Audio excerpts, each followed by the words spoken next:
What's up, Capstone family? This is Ed coming at you on the 26th of April, 2024. Thanks for tuning in today. I appreciate you watching. I wanted to talk a little bit about this week, and there's been rumblings of what's happening in the multifamily space, and it kind of alluded to it in different ways. And the thing I love about Arizona, since I've been here, it's like a small town in certain ways, right? You tend to know a lot of people, and there's certain people that are doing big things here in town, which is awesome.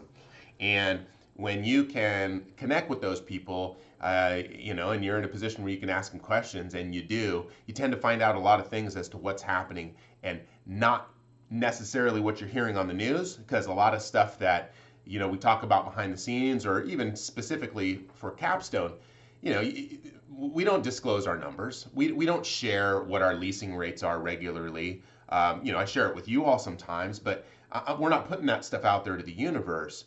From month to month, if we let people know what was happening, it probably wouldn't be the best, right? It could just create some questions. It could get people worried about the market, and a lot of those that are in, let's call it the multifamily space, might be in a market right now that's experiencing a lot of turmoil.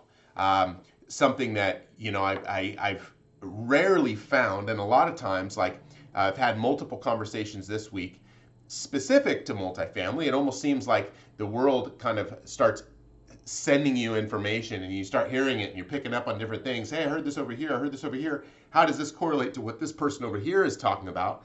And it all kind of fits, and it fits into this puzzle, and you piece it all together, and like, oh, it seems like there is probably some sort of issue right now. How long or how deep is this issue going to be? Not quite sure. But I think what we've seen right now, and what we're seeing or hearing this week, is that with the Fed not changing rates this year, sounds like now they're going to hold off, and the confidence in the market is not that rates are going to be coming down at any point before September. And on the residential side, yeah, that's going to affect buyers' ability, but buyers are still in the mix right now. They're still purchasing properties.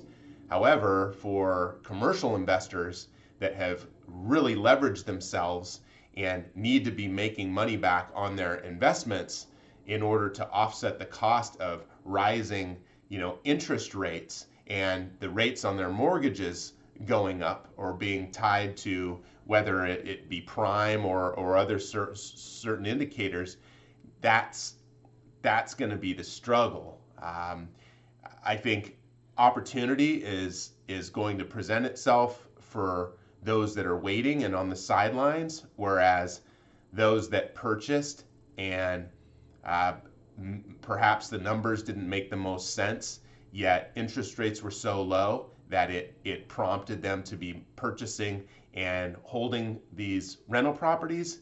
Now might be the time that doesn't make sense. So that's one thing that I think is going to be really, really important.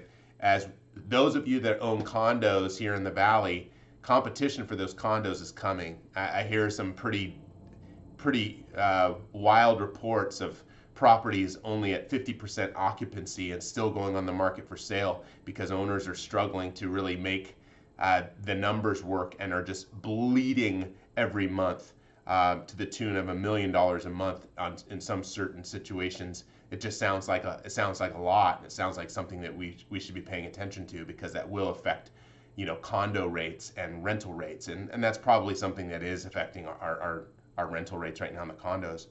The other thing I think we should be thinking about this year, and politics aside, I do my best to keep these as non-political as possible, because I don't want to I don't agree with that. However, there are always opportunities for us to be paying attention to what rules are being created or being taken away, whatever administration it is.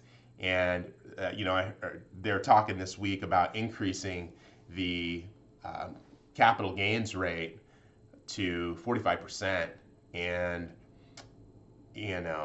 I think that's going to affect a lot of you. And if that were to happen, what I'd suggest is really just start having the conversation with yourself about what does selling your property look like when you exit your portfolio.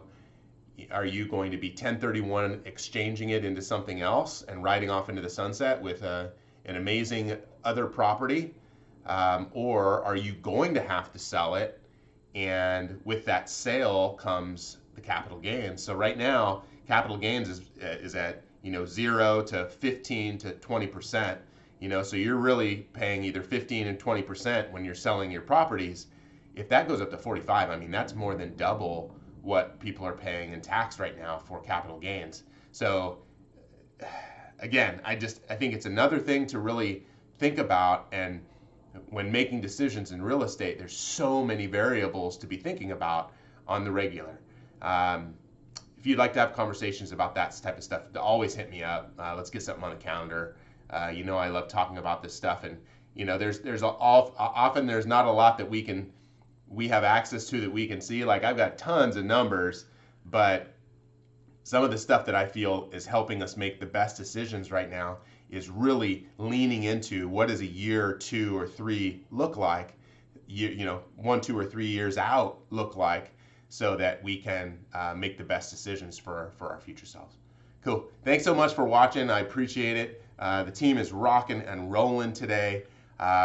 If you haven't met AJ or talked to him yet, AJ in maintenance, he is doing fantastically well. Good job, AJ.